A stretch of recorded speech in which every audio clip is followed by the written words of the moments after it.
नमस्कार मित्रों, स्वागत है आपका आपके अपने YouTube चैनल AK क्लासेज में। दोस्तों, अगर आपको हमारे चैनल की जो क्लासें हैं वो पसंद आ रही हैं और आपको उनसे कोई लाभ मिल रहा है तो आप ज़रूर चैनल को लाइक करें, कमेंट करें, अपने सुझाव दें और इसे सब्सक्राइब करें और अपने दोस्तों में, परिचितों में जो भी व्यक्ति दूर दराज में इन क्लासों से वंचित हैं आप उन तक पहुँचाएँ। तो दोस्तों, कल हम कर रहे थे थार मरुस्थल के अंतर्गत थार मरुस्थल में पाए जाने वाली झीलें और उनके अंतर्गत हमने किया था रण क्षेत्र। आज हम दोस्तों उससे आगे जो झीलें हैं, पलाया वगैरह, उन पर बात करते हैं। तो दोस्तों, हम कर रहे हैं थार मरुस्थल में पाए जाने वाली झीलें। थार मरुस्थल में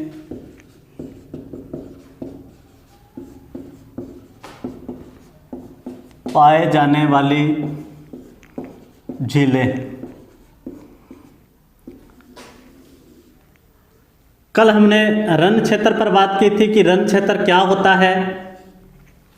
हमने की थी खारा और दलदली क्षेत्र, जहाँ लवण की अधिकता हो वह क्षेत्र रण क्षेत्र कहलाता है। हमने बात की थी सर्वाधिक जो रण क्षेत्र है वो राजस्थान के जैसलमेर जिले में है। सर्वाधिक रण क्षेत्र जो है वो राजस्थान के जैसलमेर जिले में है और यहाँ का जो फेमस रण क्षेत्र है वो है पोखरण रण क्षेत्र, यहाँ का फेमस रण क्षेत्र है। उसके बाद में हमने किया था कि जो सबसे बड़ा क्षेत्रफल की दृष्टि से रण क्षेत्र है वो है दोस्तों थोबकारण। और थोबकारण हमने पढ़ा था कहाँ पर है? थोबकारण है दोस्तों बाड़मेर में।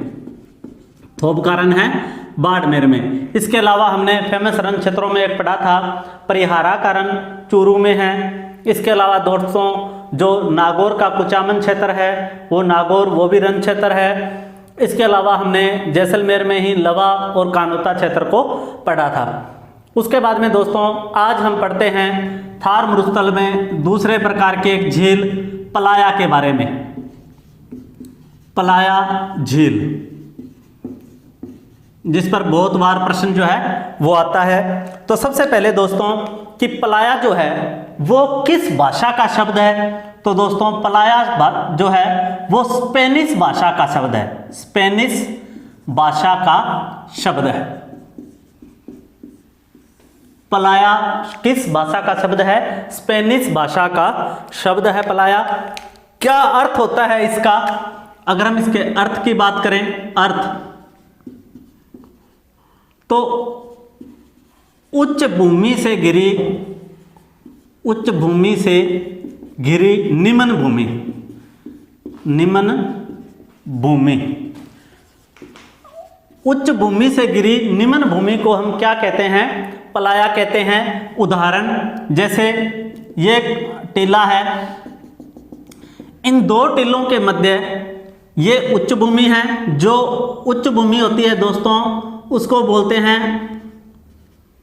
अपनति और निम्न भूमि को कहा जाता है दोस्तों अभिनति। उच्च भूमि कहलाती है अपनति और निम्न भूमि कहलाती है अभिनति। तो दोनों तरफ जो उच्च भूमि है उस उच्च भूमि से घिरी हुई ये क्या है? मध्य निम्न भूमि। ये क्या है? मध्य निम्न भूमि। इस निम्न भूमि को वर्षा काल के दौरान जो अस्थायी झील बनती है उस झील को कहा जाता है पलाया। उस झील को कहा जाता है पलाया। तो वर्षा काल में दो उच्च भूमियों के मध्य बनने वाली निम्न भूमि में अस्थायी झील को क्या कहते हैं? पलाया कहते हैं। ये जो पलाया झील है ये सर्वाधिक किस जिले में है? तो पलाया झील जो है उनकी सर्वाधिक जो संख्या है वो राजस्थान के जैसलमेर में है। राजस्थान के जैसलमेर जिले में सर्वाधिक पलाया झीलों की संख्या है। सबसे ज़्यादा पलाया झीलें राजस्थान में जैसलमेर में पाई जाती है। यहाँ तक क्लियर? पलाया स्पेनिश भाषा का शब्द है। इसका अर्थ होता है उच्च भूमि से घिरी हुई निम्न भूमि। दो उच्च भूमियों से घिरी निम्न भूमि में बनने वाली वर्षा काल के दौरान अस्थायी झील क्या कहलाती है? पलाया कहलाती है। और सर्वाधिक इनकी संख्या कहाँ पर है? तो जैसलमेर में इनकी सर्वाधिक संख्या है। नेक्स्ट हम बात करते हैं दोस्तों खड़ीन पर। तीसरा झील का प्रकार जो हमारा क्या है? खड़ीन।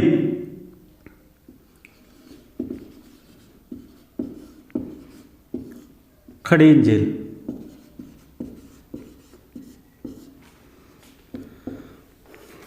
खड़ीन क्या है दोस्तों? तो देखो, खड़ीन एक अस्थायी झील भी है जो वर्षा काल में बनती है, अस्थायी झील। और दोस्तों जो खड़ीन है वह एक कृषि की तकनीक भी है, कृषि की तकनीक।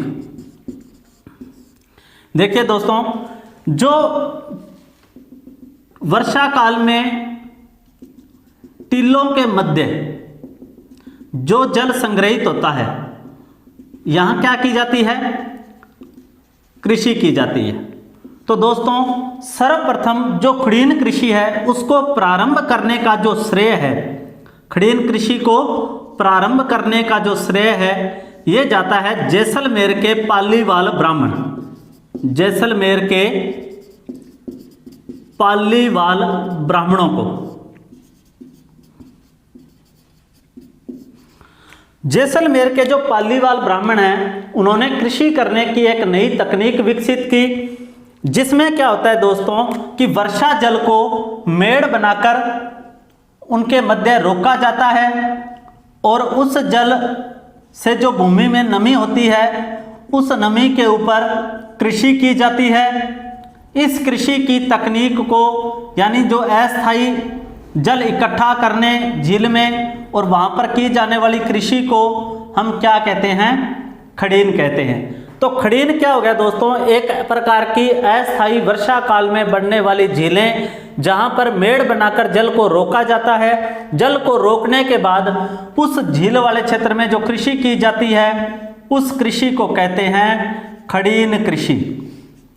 तो खड़ीन जो कृषि है सर्वाधिक कहाँ की जाती है? तो सर्वाधिक की जाती है दोस्तों जैसलमेर में। कहाँ की जाती है?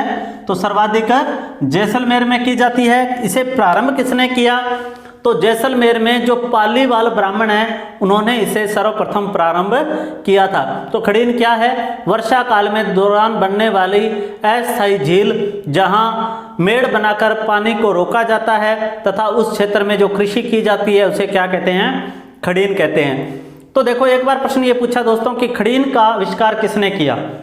तो उसके ऑप्शन में दिए हुए थे बाड़मेर के पालीवाल ब्राह्मण, जैसलमेर के पालीवाल ब्राह्मण, जोधपुर के पालीवाल ब्राह्मण। तो कौन से पालीवाल ब्राह्मण है? जैसलमेर के पालीवाल ब्राह्मणों ने खड़ीन जो कृषि है उसको करना प्रारंभ सर्वप्रथम किया था। और सर्वाधिक खड़ीन झीलों की संख्या कहाँ बनती है? जैसलमेर में। इसके बाद हम आगे बढ़ते हैं दोस्तों।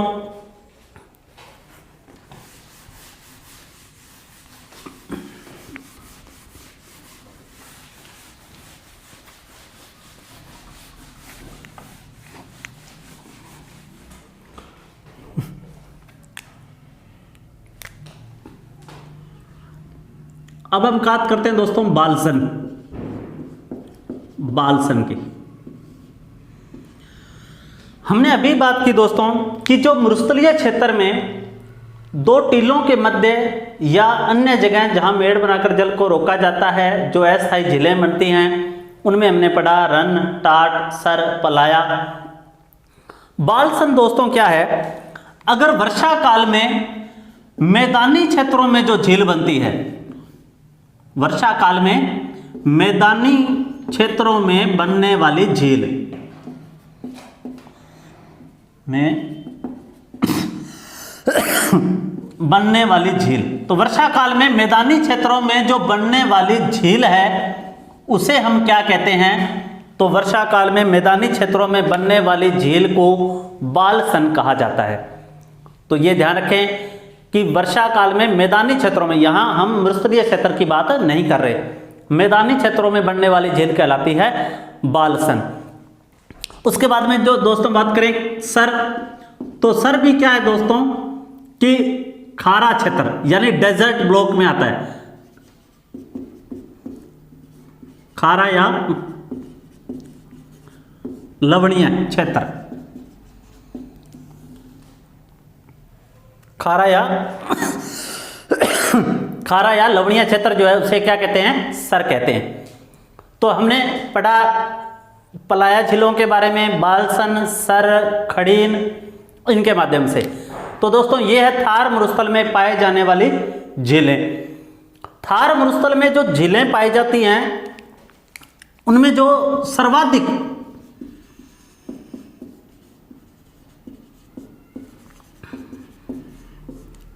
खारी झीलें वो किस जिले में है? नागौर। किस जिले में है? नागौर जिले में। तो थार मरुस्थल में पाए जाने वाली झीलें जो हैं वो सर्वाधिक नागौर जिले में है। और नागौर जिले में आप डेगाना, कुचामन है, जो डीडवाना है, ये खारी जिलों के क्षेत्र है।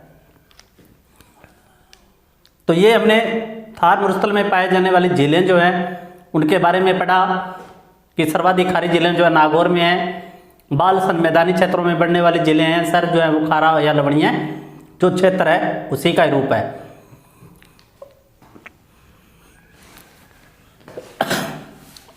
अब हम पढ़ते हैं दोस्तों मरुस्थल निर्माण के कारण, और उसके बाद में हम पढ़ेंगे मरुस्थल में पाए जाने वाले जो स्तूप हैं उनके बारे में।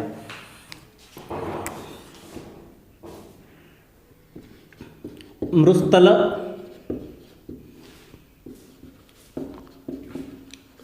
निर्माण के कारण, मरुस्थल निर्माण के कारण। तो मरुस्थल जो है उसका निर्माण जो है वो किन कारणों से हुआ है उन पर अपने चर्चा कर रहे हैं। दोस्तों मैंने आपको एक शुरू में बताया था कि जो राजस्थान का थार मरुस्थल है यह अफ्रीका के सहारा मरुस्थल का ही भाग है। अफ्रीका के सहारा मरुस्थल का दूसरा नाम है ग्रेट आर्कटिक पैलियो महासमूह है। तो दोस्तों जब हमने थार मरुस्थल की बात की थी तो मैंने उसके शुरुआती चरण में आपको बताया कि ये पैलियो आर्कटिक महासमूह का हिस्सा है। हिस्सा होने का तात्पर्य यह है कि जो मैं आपको थोड़ा मानवीय बनाकर समझाने का प्रयास करता हूं।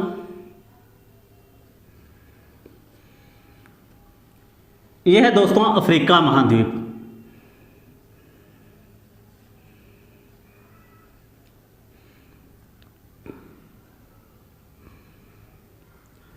यह है इंडिया, यह है अफ्रीका।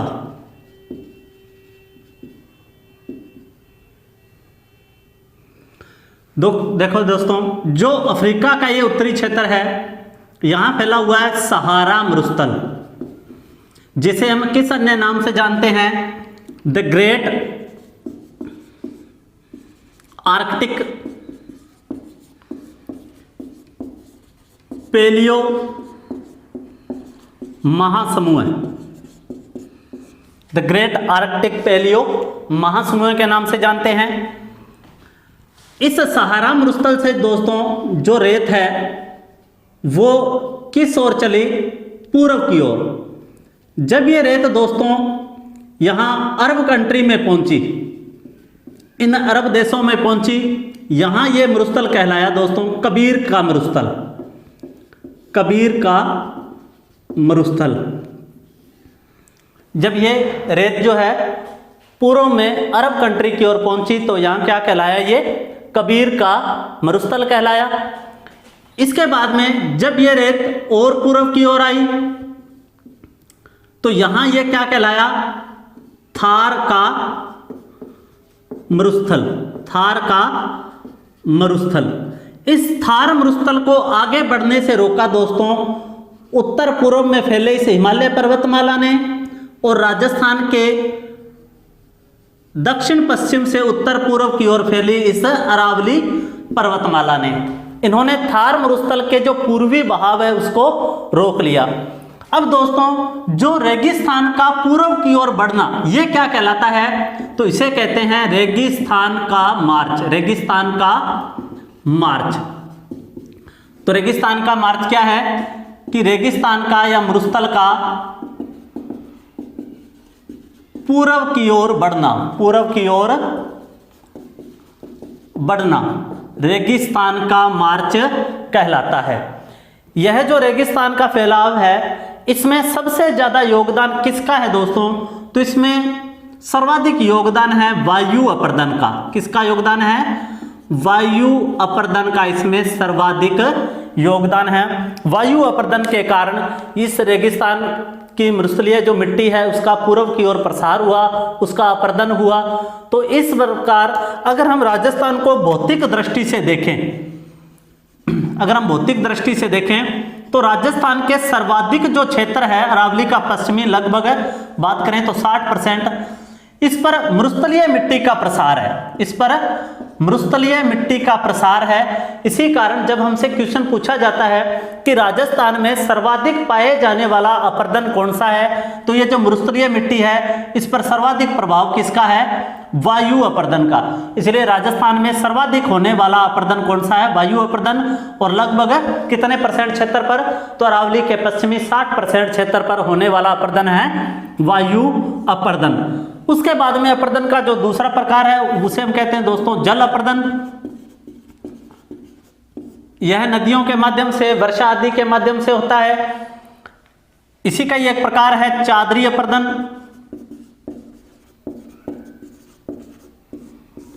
तो इनके बारे में सुन लो दोस्तों। जल अपर्दन की अगर बात करें या हम कहें अवनालिका अपर्दन, तो यह सर्वाधिक होता है राजस्थान के दक्षिण पूर्वी क्षेत्र, दक्षिणी पूर्वी क्षेत्र, यानी जो दक्षिण पूर्वी पठारी प्रदेश है, या मैं कहूं जो चंबल नदी वाला क्षेत्र है, उसमें सर्वाधिक क्या होता है? जल अपर्दन होता है। तीसरा जो प्रकार है चादरी अपर्दन, यह होता है दोस्तों पहाड़ी क्षेत्र में। पहाड़ी क्षेत्र में, पहाड़ी क्षेत्र में वर्षा के दौरान जो पर्वतों की मिट्टी है वो एक चादर के रूप में नीचे आती है, उसे कहते हैं चादरी अपर्दन। तो राजस्थान में बात करें तो अरावली क्षेत्र में पाए जाने वाला अपर्दन कौन सा है? चादरी अपर्दन है। तो ये 3 अपर्दन के प्रकार हैं। उसमें मैंने आपको बताया कि थार मरुस्थल का जो पूर्व की ओर विस्तार है वो किस मरुस्थल का हिस्सा है? सहारा मरुस्थल का। सहारा मरुस्थल का अन्य नाम क्या है? द ग्रेट आर्कटिक पैलियो महासमूह। इसीलिए थार मरुस्थल किस महासमूह का हिस्सा है? तो ग्रेट आर्कटिक पैलियो महासमूह का हिस्सा है। इसी मरुस्थल को अरब देशों में किस नाम से जाना जाता है? कबीर का मरुस्थल। अगर मैं इसमें एक शब्द और जोड़ूं तो यही जो मरुस्थल है वो पाकिस्तान में भी फैला है। तो पाकिस्तान में इसे क्या कहता है? कहते हैं चोलिस्तान का मरुस्थल, या इसी को कह देते हैं दोस्तों चेलिस्तान। चोलिस्तान या चेलिस्तान का मरुस्थल कहा जाता है। और यही मरुस्थल राजस्थान में क्या कहलाता है? थार का मरुस्थल कहलाता है। इस मरुस्थल के पूर्वी जो प्रसार है उसे क्या कहते हैं? रेगिस्तान का मार्च कहा जाता है। और रेगिस्तान का जो पूर्व की ओर बढ़ना ही क्या है? रेगिस्तान का मार्च है। यह जो मार्च है किस वजह से सर्वाधिक होता है? वायु अपर्दन के कारण। तो राजस्थान में कौन सा वायु अपर्दन, कौन सा अपर्दन सर्वाधिक पाया जाता है? वायु अपर्दन सर्वाधिक पाया जाता है। अरावली के पश्चिमी लगभग 60% क्षेत्र पर यह अपर्दन पाया जाता है। इसके अलावा और अपर्दन के प्रकार कौन से हैं? जल अपर्दन। जल अपर्दन को ही हम कहते हैं दोस्तों अवनालिका अपर्दन। यह सर्वाधिक पाया जाता है राजस्थान में दक्षिण पूर्वी क्षेत्र में या चंबल नदी वाले बेसिन क्षेत्र में। तीसरा जो प्रकार है वो इसी का जल अपर्दन का ही प्रकार है चादरी अपर्दन। चादरी अपर्दन वर्षा काल के दौरान होता है और ये ज्यादातर कहाँ होता है? पहाड़ी क्षेत्र में। तो राजस्थान में पहाड़ी क्षेत्र कौन सा है? अरावली। तो अरावली क्षेत्र में चादरी अपर्दन पाया जाता है। यहां तक क्लियर? उसके बाद में हम आगे बात करते हैं कि मरुस्थल निर्माण के, यही बता देता हूं दोस्तों, जगह पढ़िए। मरुस्थल जो निर्माण है दोस्तों, मरुस्थल के निर्माण के 2 तत्व हैं। निर्माण के 2 तत्व हैं। एक तो दोस्तों भौतिक, या इसे हम कह लें मानवीय तत्व। भौतिक तत्व कह लें, या मैं इसे कह लूं प्राकृतिक कारण कर लेते हैं, प्राकृतिक तत्व। दूसरी ओर कृत्रिम जो कारण हैं, जो बने हैं, या फिर जो मानव द्वारा होते हैं, मानवीय कारण है।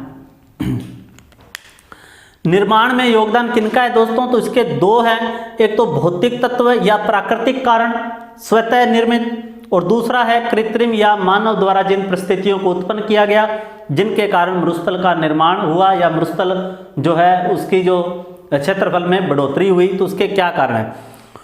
भौतिक कारण कौन से हैं दोस्तों? जैसे वर्षा की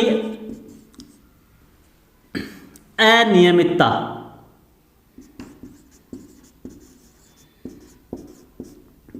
अगर दोस्तों वर्षा की मात्रा में नियमितता नहीं है, अनियमित वर्षा हो रही है, तो ये क्या है, इसके क्षेत्रफल में बढ़ावे को क्या कर रहा है, प्रोत्साहित कर रहा है, मरुस्थल का फैलाव बढ़ रहा है। या हम कहें कि वर्षा की अनिश्चितता, वर्षा की अनिश्चितता, इसके कारण भी मरुस्थल का फैलाव हो रहा है। या हम कहें दोस्तों कि खंड वर्षा, या हम कहें खंड वर्षा।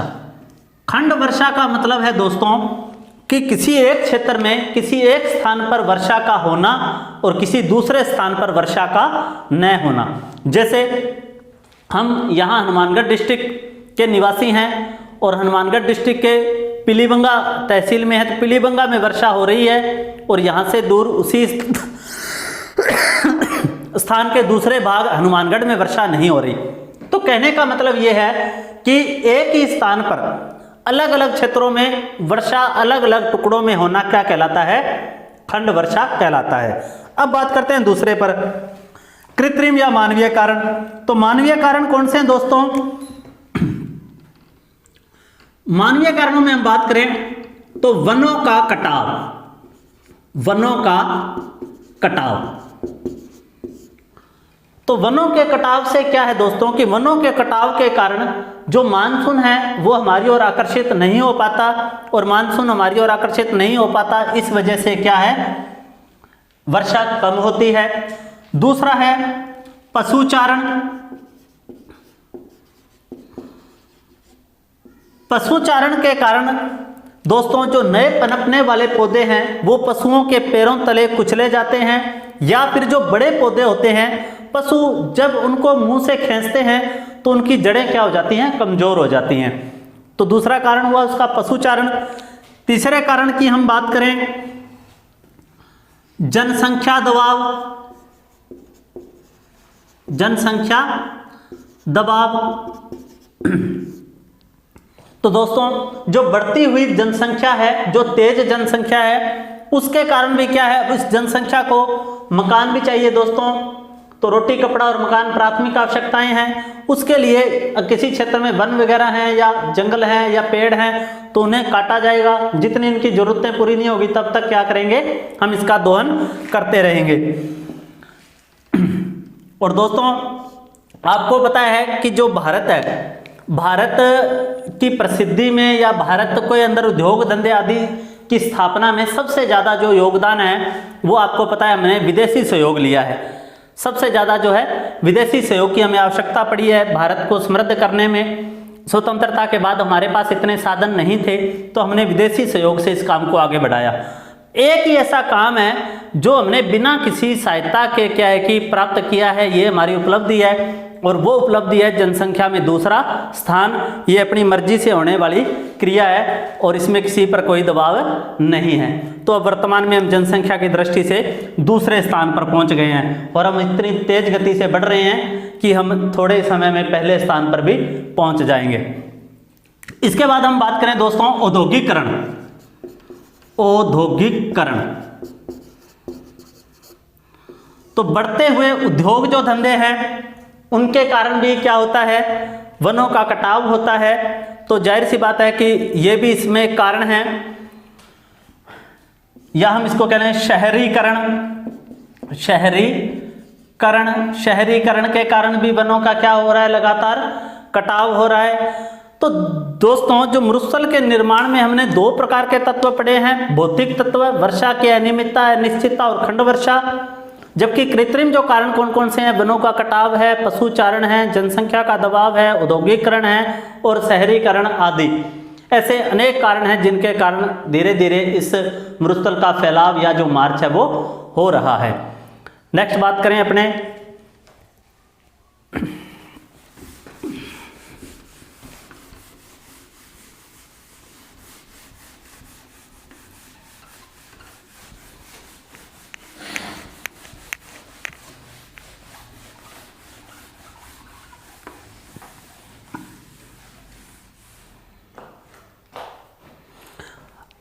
अब इस मरुस्थल के प्रसार को रोकने के लिए इस क्षेत्र के अंदर हमने कुछ योजनाएं चलाई हैं, कुछ इंस्टीट्यूट भी स्थापित किए हैं जिनका हम वर्णन है जो थोड़ा आगे करेंगे।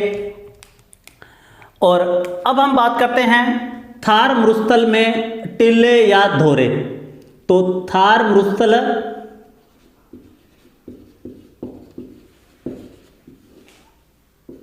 में पाए जाने वाले स्तूप,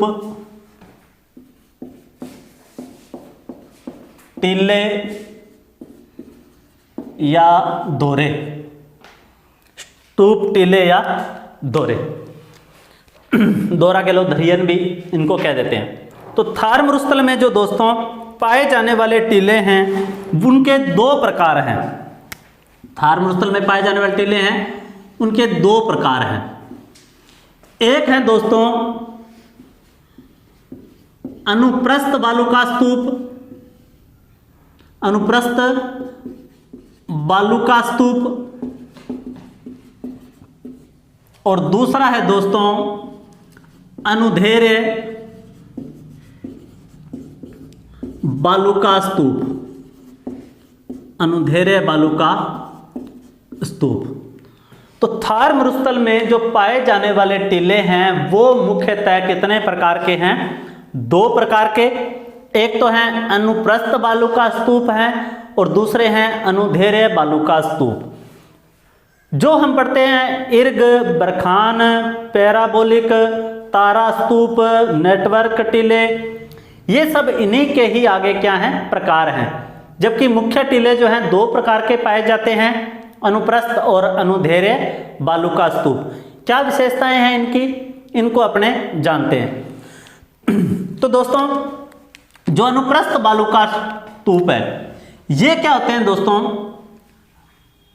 अधिक ऊंचे रेत के टीले जो क्या है हवाओं के समकोण पाए जाते हैं। मान लो ये दोस्तों कोई रेत का टीला है, हवा आ रही है इधर से, तो जो हवा के सामने वाला टीले का भाग है दोस्तों इसे कहते हैं पवनानुमुखी भाग, पवनानुमुखी भाग, जिस तरफ से सामने उससे हवा टकरा रही है वो। और जो पश्च भाग है दोस्तों इसे कहते हैं पवना विमुखी भाग, पवना विमुखी भाग। तो दोस्तों जो पवनामुखी भाग है इस क्षेत्र से क्या करेगा, ये मिट्टी का क्या करेगा कटाव, और इस मिट्टी को क्या करेगा आगे इस तरफ फेंक देगा। इस तरफ से पवन के साथ मिट्टी को उठाया, कटाव किया और इस तरफ फेंक दिया। धीरे धीरे यहां एक अर्धचंद्राकार आकृति बनेगी। इसीलिए इन टीलों को बोलते हैं अर्धचंद्राकार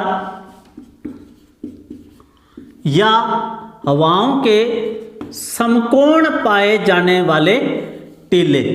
तो अनुप्रस्थ बालुका स्तूप कौन से होते हैं? अनुप्रस्थ बालुका स्तूप अधिक ऊंचे रेत के टीले जो हवाओं के समकोण पाए जाते हैं अर्धचंद्राकार आकृति में, उन टीलों को हम क्या कहते हैं? अनुप्रस्थ टीले कहा जाता है। इनमें सबसे ज्यादा आने वाला जो प्रश्न है वो यही है कि हवाओं के समकोण अर्धचंद्राकार आकृति में पाए जाने वाले टीले कौन से हैं? तो ये टीले हैं अनुप्रस्थ रेत के टीले, अनुप्रस्थ रेत के टीले। इनका अगर हम उदाहरण की बात करें तो इनका उदाहरण है बरखान, उदाहरण है इनका बरखान। ये अधिक ऊंचे रेत के टीले हैं, इनका अभी हम वर्णन करेंगे। दूसरे हैं दोस्तों अनुधेर्य बालुका स्तूप। अनुधेर्य बालुका स्तूप क्या होते हैं दोस्तों? हवाओं के समानांतर फैले कम ऊंचे रेत के टीले जो क्या है हवाओं के क्या है समानांतर फैले हों और लंबे बिछे रहते हैं, उन टीलों को क्या कहते हैं? अनुधेर्य टीले। उन टीलों को कहते हैं अनुधेर्य टीले। यानी ऐसे जो टीले जो हवाओं के समानांतर न होकर हवाओं के समानांतर ऐसे लंबे फैले हों, यानी समकोण नहीं बनाते, अधिक ऊंचे नहीं होते, ये जो टीले हैं वो हवाओं के इस तरह समानांतर फैले होते हैं, लंबे, और अपेक्षाकृत इनकी ऊंचाई जो क्या होती है, ऊंचाई होती है कम। ऊंचाई क्या होती है, कम। ये लहरदार रेत के टीले होते हैं और इनका जो उदाहरण है, इन टीलों को मुख्यतः क्या कहा जाता है, इर्ग। इन टीलों को क्या कहते हैं, इर्ग। और इनकी सर्वाधिक संख्या कहां है, जैसलमेर में है। जबकि अगर बरखान की बात करें तो इनकी सर्वाधिक संख्या कहां है, बीकानेर में है। अब दोस्तों एक बार फिर इनको समझ लो। मरुस्थल में पाए जाने वाले स्तूप मुख्यतः दो प्रकार के होते हैं। एक होते हैं अनुप्रस्थ बालू का स्तूप। अनुप्रस्थ बालू का जो स्तूप है वो क्या होता है दोस्तों, अधिक ऊंचे रेत के टीले जो हवाओं के समकोण पाए जाते हैं और अर्धचंद्राकार आकृति में। किस प्रकार आकृति होती है, अर्धचंद्राकार आकृति में पाए जाते हैं। इन टीलों को क्या कहते हैं हम, अनुप्रस्थ बालू का स्तूप। ये अधिक ऊंचे होते हैं। इनका सबसे बेस्ट उदाहरण कौन सा है, बरखान। सर्वाधिक बरखान कहाँ पाए जाते हैं, बीकानेर में। इसके अलावा घग्गर क्षेत्र के आसपास सूरतगढ़ जो क्षेत्र है, इस क्षेत्र में भी बरखान पाए जाते हैं। दूसरी बात करें अनुधेर्य बालुका स्तूपों की। अनुधेर्य जो बालुका स्तूप हैं ये हवाओं के समानांतर लंबे पाए जाते हैं। यानी जिस तरह हवा चल रही है उस तरह इनकी रेत जो है वो इस तरह लंबी दूरी में बिछ जाती है।